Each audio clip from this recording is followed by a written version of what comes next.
Wednesday, November 29th, 2023, evening edition.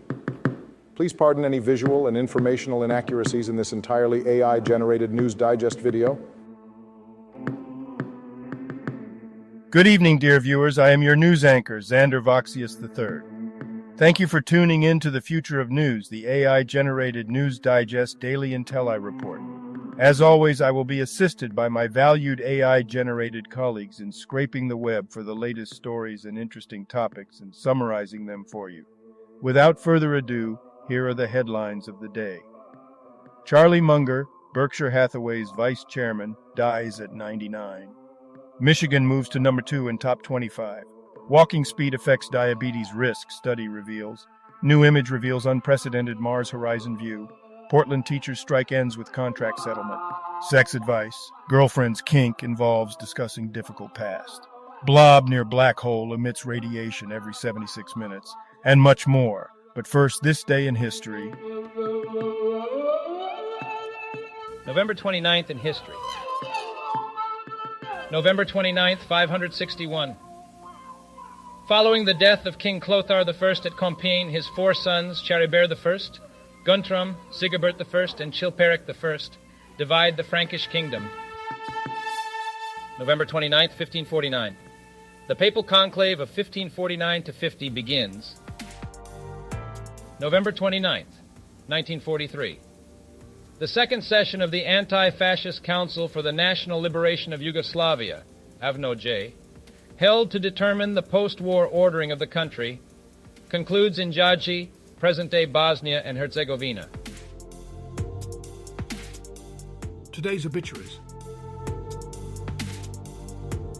Richard L. Berkeley, the 50th mayor of Kansas City, Missouri, has passed away at the age of 92. Berkeley served as mayor from 1979 to 1991 and was known for leading the calls for a federal investigation into the Hyatt Regency Walkway collapse in 1981. He was also the city's first Jewish mayor and the only Republican mayor since 1930. James Couchman was an 81-year-old British politician and former Member of Parliament who recently passed away. He served as an MP from 1983 to 1997, representing the constituency of Gillingham. Couchman was a member of the Conservative Party. Jean-Claude Cornu. Brief Wikipedia summary. Jean-Claude Cornu, a French Olympic sailor who competed in the 1960 Summer Olympics, has died at the age of 85. Joan B. Culler, 71, Spanish historian, teacher and writer, cancer. Rolf Geiger. Brief Wikipedia summary. Rolf Geiger, an 89-year-old German footballer who played for Stuttgarter Kickers, VfB Stuttgart, and the national team, has passed away. He had a successful career representing Germany in 8 friendlies and playing in the Bundesliga with VfB Stuttgart. Eduardo Ladrón de Guevara, 80, Spanish screenwriter, Cuéntame cómo pasó. Scott Kempner, a 69-year-old American guitarist, has sadly passed away. He was known for his work with bands like The Dictators and the Del Lords. Kempner's contributions to rock and roll were widely recognized, and he had a unique talent for making 3-chord music feel vibrant and exciting. His passing was a result of complications from dementia. Henry Kissinger is a German-born American diplomat and politician. He served as the National Security Advisor and Secretary of State under Presidents Richard Nixon and Gerald Ford. In 1973, he was awarded the Nobel Peace Prize for his efforts in negotiating a ceasefire in Vietnam. Kissinger's legacy is polarizing, with some considering him effective and others criticizing him for alleged war crimes. Eduard Mijit, 62, Russian poet, playwright and translator. Michel Rivasi. Brief Wikipedia summary. Michel Rivasi, a French politician and member of the European Parliament, MEP, has died at the age of 70 from a heart attack. Rivasi, a member of Europe Ecology the Greens, served as an MEP since 2009 and was known for her work on issues such as radiation, health crises and the environment. She was also a critic of vaccinations and a supporter of alternative medicine. Perla Santalla, 95, Argentine actress. She starred in Emergency Ward, Reencuentro con la Gloria and El Profesor Hippie. Sticky Vicky, whose real name was Victoria Maria Aragüez Gadea, was a renowned Spanish dancer and illusionist. She became widely known for her unique and provocative magic show, which focused on her vaginal abilities. Sticky Vicky began performing this act following the relaxation of sexual censorship in Spain and quickly gained popularity, first in Barcelona and later in Benidorm. Her captivating performances involved the astonishing feat of extracting various objects, such as ping-pong balls and sausages, from her vagina. This remarkable act continued for nearly 5 decades, until her final show in 2015. Tragically, Sticky Vicky passed away at the age of 80 in November 2023. Thomas Augsburger, 60, German-born American film producer. He has worked on films such as Tucker and Amp, Dale vs. Evil, Waiting, and Mr. Brooks. Julius W. Beckton Jr. was an American military officer and director of FEMA from 1985 to 1989. He passed away at the age of 97. Beckton had a distinguished military career, serving in the Korean War and the Vietnam War, and reaching the rank of Lieutenant General. Following his retirement from the military, he worked as an education administrator and held several positions in public service. Mark Camden, 71, American politician, traffic collision. Queensy Chung was a Malaysian actress and singer who sadly passed away at the age of 37 while filming a video production. Chung started her musical journey at a young age and became well known as a member of the group M Girls. She released several albums, including Chinese New Year albums, and collaborated with various artists throughout her successful career. And now on to today's news. General news. Portland teachers strike. Fallout and finger-pointing after contract settled. Oregon live.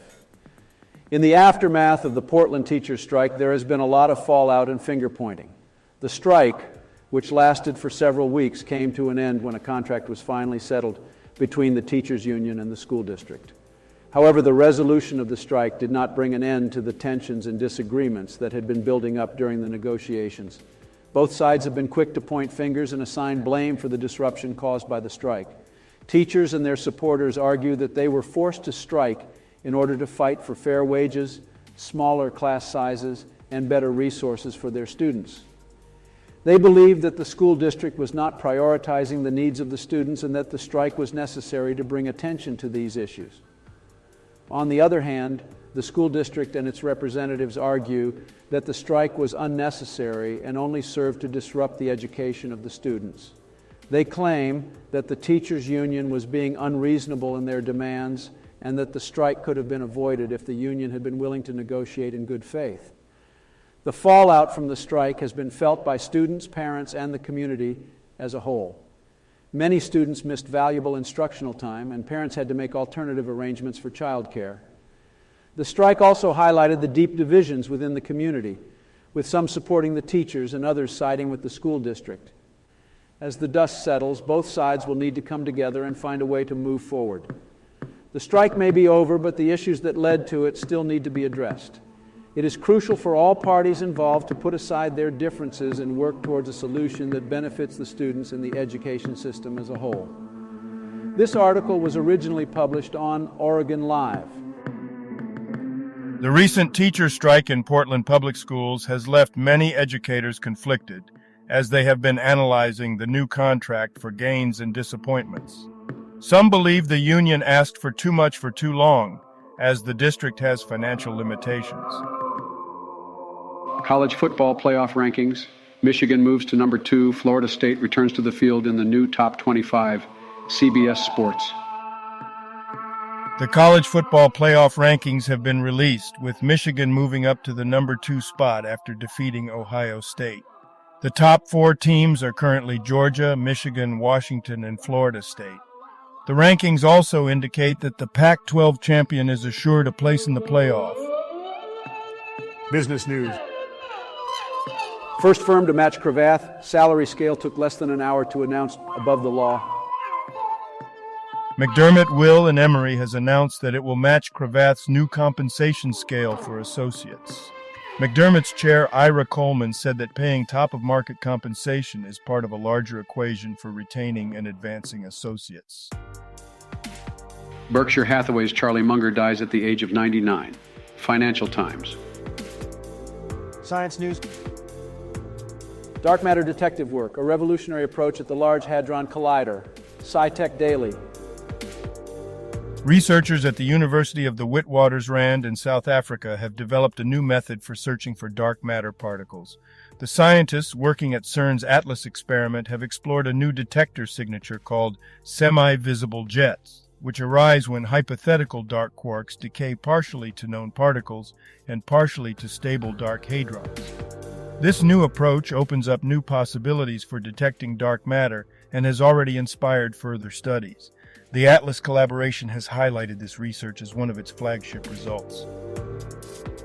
Mars horizon captured in new image. No Mars spacecraft has ever had this kind of view before. CBS News. NASA's 2001 Mars Odyssey orbiter has captured rare images of the Martian landscape, including panoramic images of clouds and dust in Mars skies and one of its 2 moons. The images were taken from an altitude of about 250 miles, providing a perspective similar to what astronauts would see if they were in orbit over Mars. The images will contribute to further studies on the composition and physical properties of Mars' moon, Phobos. Strange blob circling Milky Way's central black hole is shooting powerful radiation at Earth every 76 minutes. LiveScience.com.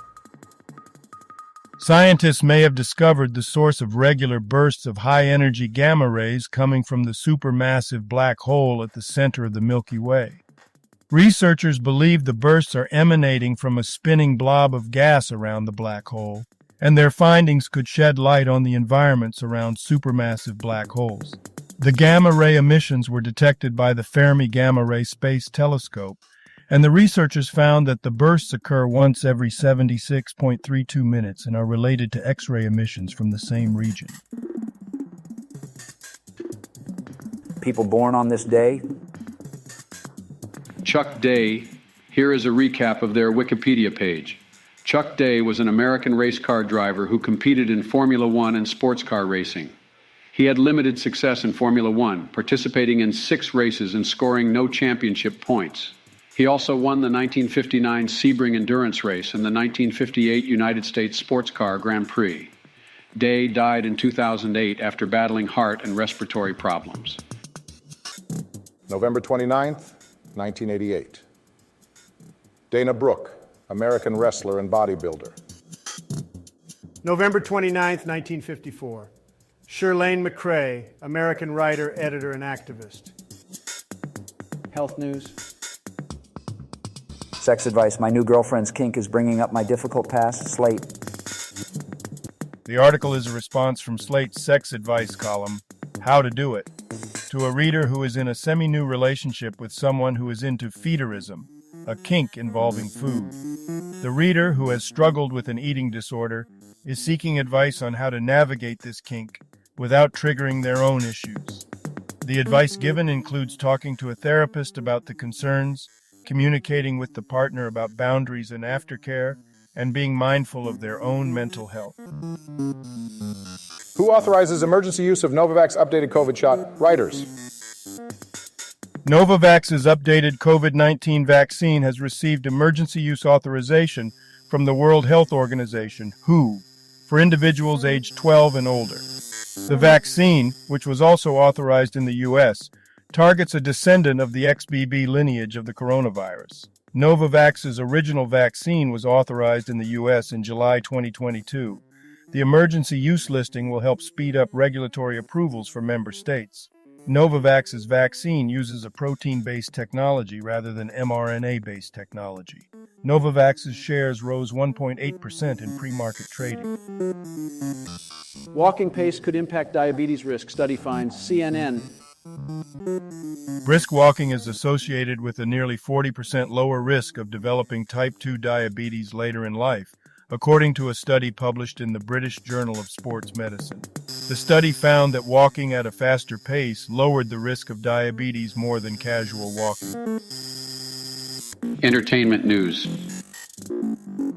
Lifetime is stuffing viewers' stockings with a Christmas movie sex scene. Entertainment Weekly News. Lifetime is breaking tradition by including a sex scene in its upcoming holiday movie, A Cowboy Christmas Romance. This marks the first time the network has included such a scene in its annual holiday movie series, It's a Wonderful Lifetime. The movie follows a real estate agent who returns home to Arizona and sparks a romance with a rancher. Lifetime hopes to attract an audience looking for more grown-up romance during the holiday season. You know, I've been around for quite some time, and I've seen my fair share of headlines, but every once in a while there are some that just make me scratch my globe in disbelief. So let's dive right in and dissect these historical events and headlines that have somehow captured our attention. First up, we have the sad news that Charlie Munger, the vice chairman of Berkshire Hathaway, has passed away at the age of 99. Now, I don't know about you, but this Globe was a legend in the business world. He was like the wise old sage of investing, and I can't help but feel a little saddened by his departure. Rest in peace, Mr. Munger. You'll be missed. But let's move on to something a little lighter. Apparently, there's some big news in the world of college sports. Michigan has moved up to the number 2 spot in the top 25 rankings. Now, I don't know about you, but who even makes these rankings? And why do we care so much? It's all a bunch of sweaty young adults running around a field, and we're supposed to get all worked up about who's number 1 or number 2. Give me a break. And speaking of breaks, did you know that walking speed affects diabetes risk? Yes, according to some study, your pace while strolling down the street could determine whether or not you'll develop diabetes. Are you kidding me? We've got scientists spending their precious time and resources studying the correlation between walking speed and diabetes. I mean, I walk at my own pace, and if that makes me more or less prone to diabetes, so be it. Next. Now, here's something that might pique your interest. A new image has been released showing us an unprecedented view of the horizon on Mars. Wow! I mean, just think about it. We're getting glimpses of another planet's horizon. It's remarkable. It really is. Makes you wonder what else is out there in the vast expanse of the universe. Makes you feel really small, doesn't it? Well, it does for me. Moving on to more terrestrial matters, we have the news that the Portland teachers' strike has finally come to an end with a contract settlement. Now, I can understand the frustrations of teachers. They deserve fair compensation for their hard work. But my question is, why does it always have to come to a strike? Can't we find a way to resolve these disputes without disrupting the education of our children? It's just a thought. And lastly, I couldn't help but notice the headline about someone's girlfriend having a kink that involves discussing difficult past experiences. Now, I'm all for open communication and relationships, but some things just make you go, huh? I mean, whatever happened to candlelit dinners and long walks on the beach? Are we now expected to have deep philosophical discussions about our darkest moments? It's a strange world we live in, my friends. Oh, and let's not forget the blob near the black hole that emits radiation every 76 minutes. I mean, seriously, a blob? Are we out of creative names in the scientific community? Could we not come up with something a bit more sophisticated? I guess it's not the name that matters, but the scientific discovery itself. But come on, a blob. It's just a bit underwhelming, don't you think? Well, that's all the time I have for today's rant. It's been quite a journey through history and headlines, hasn't it?